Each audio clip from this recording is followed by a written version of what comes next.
So my message today is called Boundaries Are Self-Care. And let's just get it all out right now and just, really? She's going to talk for 20 minutes about boundaries? Can I sneak out? I mean, you probably can, but I can see everyone from here, so I can even see you. Yes, so sit back down. I feel really strongly about boundaries, and I was joking with my husband over the weekend that I could probably get up and talk for 20 minutes about boundaries without writing it all down, but then it would probably turn into 4 hours on boundaries, and I feel like you probably don't want that. So I did go ahead and write a talk, and here's why I am obsessed with boundaries. So I used to be such a nice person. That wasn't supposed to be a joke. I was so nice. I was go with the flow, and things would happen, and I would just roll with it. And in the back of my mind, I am just, I can't believe that she did the burp, burp, burp, burp. Any normal person would know that you should blah, blah, blah, blah. But on the outside, I'm smiling, I'm rolling with it. And then their phone number would come up on my phone, and I would go, oh. But I'd answer, hi, it's so good to hear from you. And then I wondered why my relationships didn't get better. It's because I was being nice, but not kind. And I wasn't being kind to myself either, because I was being a doormat and then being mad that the world didn't just adjust without me doing anything differently. You know the definition of insanity, right? Doing the same thing over and over again and expecting a different result. Well, it took me approximately 40 years to figure out that that wasn't going to get me anywhere, and I better start trying something different. And what I learned about was boundaries. Now, let's get a few things out of the way right up front. But Reverend Lezli, boundaries don't work. I tried them this one time and it didn't work. Anybody? Yeah. You know who you are. I'm willing to bet you didn't do the whole process. And my practical Peters in the room, you know who you are. Yes, I'm going to show you the whole process, because we do love to know how to actually do a thing. But Reverend Lezli, this is the other half of the group. Boundaries are hard. Anybody? People are going to get mad at me. It's going to feel yucky. Boundaries are hard. I'm not going to lie, boundaries are hard, but they are not as hard as living an unboundaried life. Living an unboundaried life means that you're always in the back of your mind doing this. Or whatever your version of that is. Perhaps you're a little less Valley Girl about it than I am, but I am a product of the 80s. What am I going to do? The truth is, boundaries are self-care that grow out of self-love and self-knowingness. Boundaries are about ourselves. Now, a lot of the misunderstanding about boundaries comes from thinking boundaries are things that they are not. So let's clear the cache. Let's redefine. We've got to get out the things that we thought were true that are not, so that we can make space for what is so. Yes? Okay, the first thing. Boundaries are not mean or unloving. Let that sink in. Boundaries are not mean or unloving. And if you're someone who has felt that they are, buckle up, friends. There is basically one tenet in science of mind. There's basically one rule, one thing that we are forever pushing for, and that is to be love, to, as we would say here at New Vision Center, to reveal the power of love. That is our vision, right? And we can worry that putting a boundary in place means that we are not revealing the power of love. But we are forgetting that there is a difference between love, the human emotion and behavior, which I would call love with a lowercase l. Pretty little swoopy cursive lowercase l. And capital L love, which is divine love. Divine love is unconditional. You know you're being divinely loving when somebody can wander through your mind safely, Meaning you can think of them and have warm thoughts and not be thinking, if you're in any kind of relationship with someone and when they come across your mind, you're thinking, oh gosh, I don't want to deal with that. Are you being loving toward them? Because capital L love, I have to do it with right hand, so it's an L for y'all. Capital L love is not about how they perceive you. It's about how we show up in the divine on the inside of ourselves. And if somebody is not safe in your mind and heart, you are not being loving. And if our task is to become more loving, then we've got to set up a way of living that allows us to be in that loving space. It's the difference between choosing love or settling for artificial harmony. It looks shiny on the outside. Nobody's overtly fighting. Therefore, we're being loving. Anybody ever lived in that artificial harmony? It's brittle. It's plastic. It does not last. When things get hard, what happens to brittle plastic? It breaks. It falls apart. We deserve a life that is based in love that is strong enough to withstand whatever comes. Yes?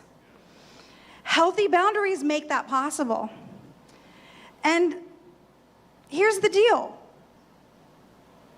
Sylvie Kukasian, who is a therapist and a writer, she laid it out really, really simply here when she said, empathy without boundaries is self-destruction. Empathy without boundaries is self-destruction because we're setting up a world in which we are not willing to show people what love feels like for us or stand in love for others in favor of that artificial harmony. Boundaries are not mean. Boundaries make love possible. Take a breath. I promise there will be funny parts. I do, I promise. Second one we got to let go of. Boundaries are not controlling or manipulative. Anybody ever think that or hear that? You can't give me an ultimatum. Boundaries are not that. They are not that. And here's the deal. Louise M. Finlayson, who is a PhD in therapy, and she's also a writer, she says this, and it lands really well for me. In reality, we can't control others. Attempting to control is both ineffective and disrespectful to the other person. In Science of Mind, we know the only thing we can control is ourselves, our own behavior, our own reaction, our own response, right? The only thing we can control is ourselves. Making a boundary is setting the rules of the board game of your life if somebody wants to play. That's not controlling or manipulative. That's setting up what you are willing to allow in your space so that you are okay. They get to decide if they want to play the game. If they want to take their little peg person and put it in the little car in your board game of life and participate with you and drive that car around. And some people will say, no, thank you. I'm going to take my little peg person and put it in a different car and play on a different board game. And you know what we say to that? We bless you on your way. I hope the board game you go play on is the most wonderful board game for you. Because if we want our boundaries honored, what do we got to do? Honor everybody else's. If we want our choices honored, what do we got to do? Honor everybody's choices. Because we cannot have that which we would deny anyone else. The moment we say, no, you have to do what I say, they get to say, no, you have to accept my behavior. And do we want to live in that world? No. And the last point, we put down the artificial harmony, so we've clearly decided to move past it. The third thing we have to let go of, and this is a big one, it might require stretching, is the false belief that boundaries are even about the other person at all. Because they're not. They're not. What a boundary is What a boundary is a behavior that you set up to create a life that works for you. It isn't even about the other person at all. Then they get to decide what works for them. So imagine you spent years cultivating the most delicious rose garden.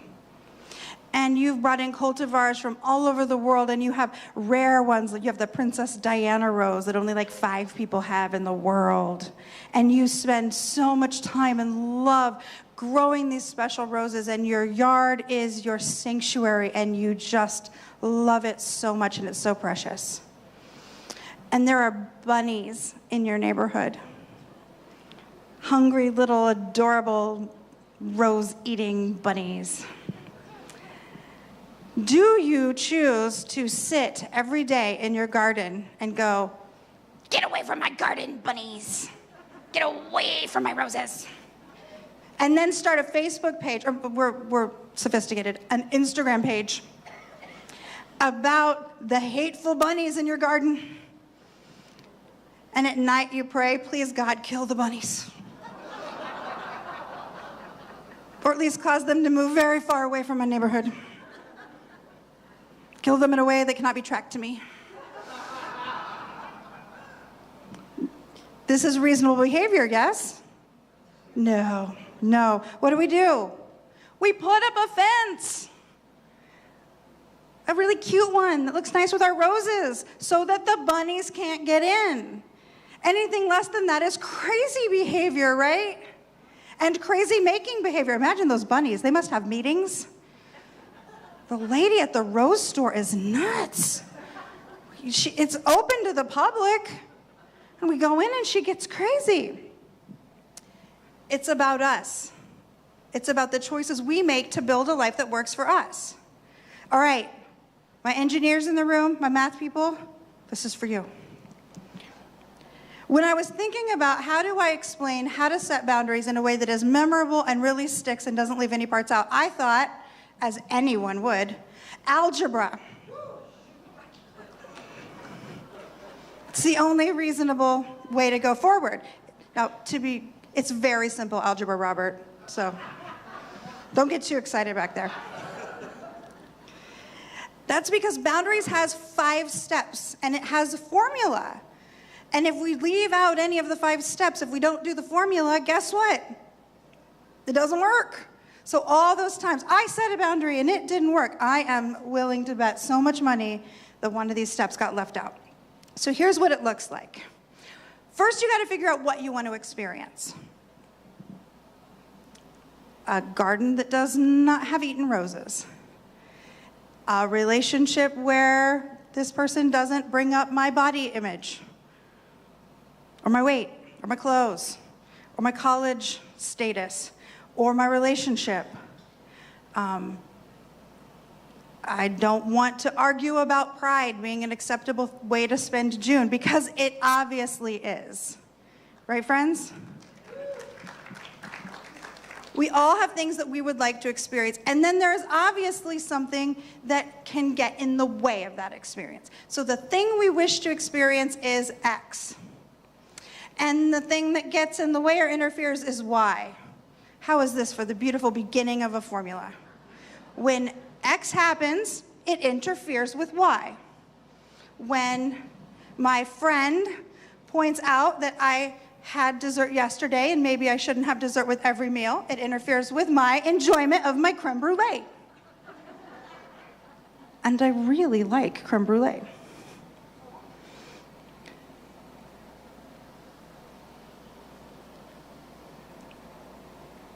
Here's the question. It's not hard to think of what you want, is it? And it's not hard to think of what gets in the way, is it? Oh, it's right up there. Here's the question. What are you willing to do to interrupt X? What are you willing to do to stop the thing that is interfering with your joy? You have to connect with that.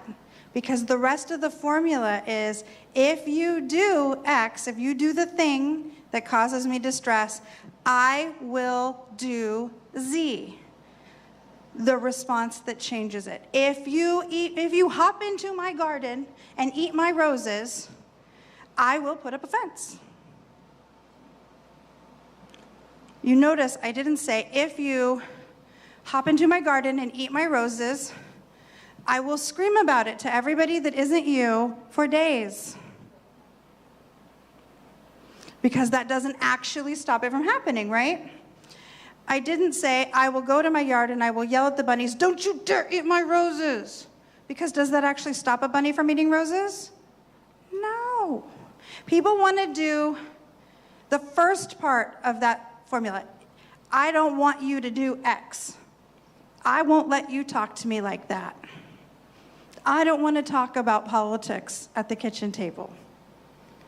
I don't want to hear about immigrants or the gay agenda or how much everybody hates Republicans or whatever. I mean, the list is infinite and we all have one.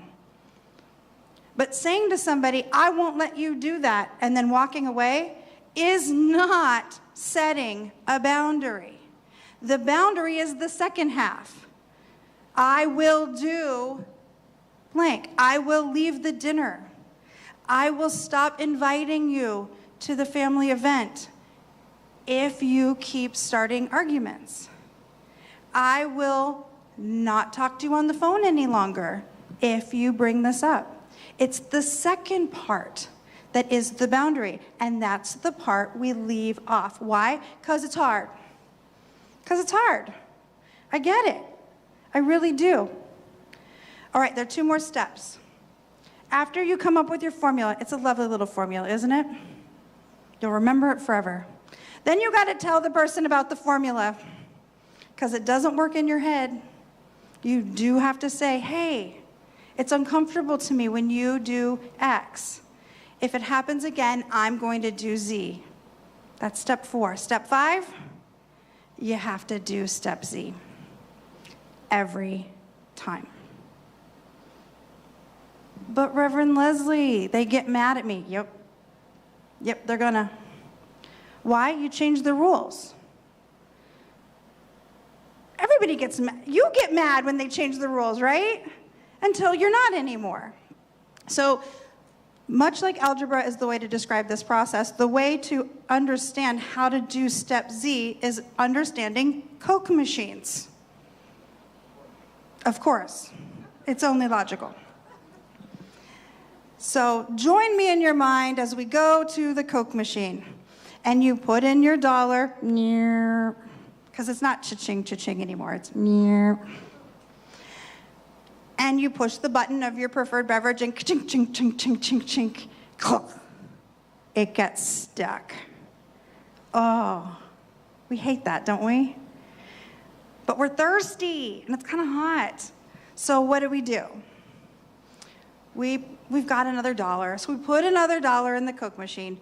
And we figure this one, when we hit the button, it's gonna come down and it's gonna knock them both down. And then we'll have 2 beverages. Maybe we'll drink one later. That's fine. Ching, ching, ching, ching, ching, clunk. And it is balanced right on top of the other one. So what do? We're reaching up under there, trying to get up in there, right? Maybe we've got a stick. We can't reach it. There's no getting to this Coke. Ugh. How are we feeling? Irritated? Frustrated? It's not fair. You put the money and you get the Coke. You put the money and you get the Coke. My whole life, this has been the rule. You put the money and you get the Coke. All of a sudden, no Coke? You're just going to take my money and there's no Coke? I'm getting steamy. I'm getting frustrated. But I have one more dollar. And I am really thirsty. Because it makes a meaner sound the third time. You push the button. Tink, tink, tink, tink, tink, tink, clunk. You saw where my hand was. You know, they're stacked. It's not falling down. I'm not getting my Coke. What do? You kick the Coke machine. Maybe you're more sophisticated and you bump the Coke machine, shake the Coke machine, or call the number on the side of the machine and scream at somebody. Either way, are you calmly, gently inviting the Coke cans to fall? No! There's a rule, and the Coke machine appears to have changed the rule. That is how people are going to respond when you set a boundary. But here's the key question, my friends. Do you put in the $4th? No. Why? The rule has obviously changed. It is normal for somebody to push back when you set a boundary. It's normal. It's normal for you to push back when someone sets a boundary, except we've just learned that if we want our boundaries honored, we're going to honor everybody else's. So we're going to work on that. And the that comes up on the inside of us is normal. It's normal. And we'll try a couple times. Just like my puppy trying to figure out what the rules are, we will push those limits, won't we? How about now? How about now? How about now? And eventually we get it. The boundary has changed. The rule has changed. We don't put in the $4th. That is the secret. We have to do it every time, because if on the 3rd time, if when they're trying to get that Coke can, you give in, you know what you just did? You reset the whole process. And you're going to have to start again with the first $1. We are training people how to love us as we are accepting being trained how to love them. This is what allows us to be centered and engaged enough to be actively loving in our lives. So how are boundaries self-care?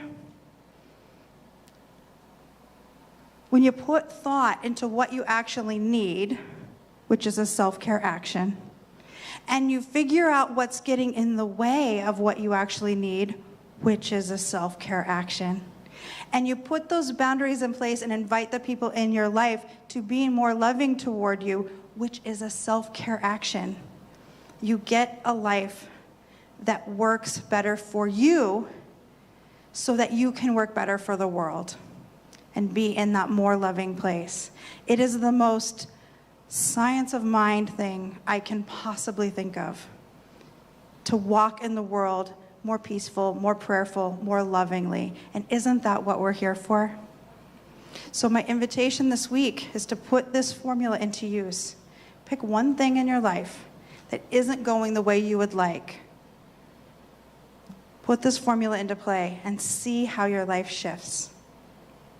I'll be doing the same, and so it is.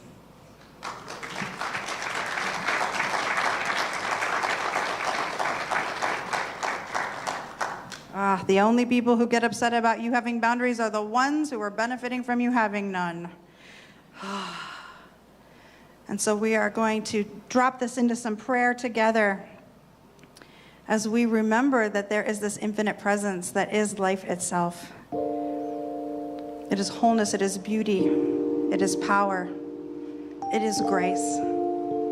It is that capital L, unconditional love. And together, we are a yes for walking that out, for being a place of kindness, not niceness, of capital L love, within ourselves and with everyone. How good it is to know that Infinite Spirit is right where we are, supporting us in this process and lifting us up. It is so good. And so I am grateful for all the good that is sure to come from the boundaries that are established here. I call it delightful and I let it be. And so it is.